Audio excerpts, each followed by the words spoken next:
Attention à ne pas confondre le mot systémique avec le mot systématique. Quand on parle d'oppression et de discrimination, comme par exemple le racisme ou le sexisme, on appelle ça des oppressions systémiques. Et quand on dit ça, il y a toujours bien une personne pour nous répondre « Ouais, ben moi je connais une femme qui est noire et qui est dirigeante de sa boîte. Alors, oppression systémique, mon cul, hein. » Sauf que ça n'a rien à voir. Systémique, c'est quelque chose qui se rapporte à un système. Systématique, c'est quelque chose qui arrive à chaque fois. Par exemple, quand on dit que le sexisme est une oppression ou une discrimination systémique, ça signifie simplement que ça fait partie du système dans lequel on vit.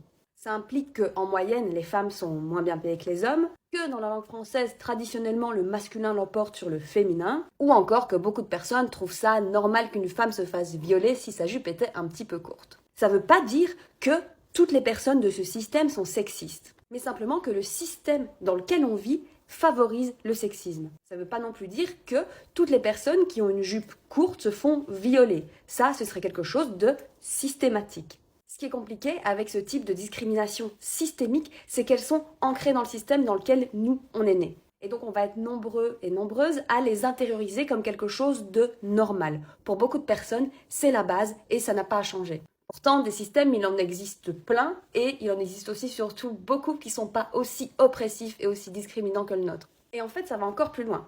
Notre système, qui est capitaliste, patriarcal et colonialiste, il s'appuie sur ces discriminations pour continuer à exister.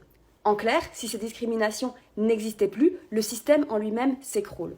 Par exemple, en payant moins bien une femme qu'un homme pour effectuer le même travail, on a le patriarcat qui va aller renforcer le capitalisme.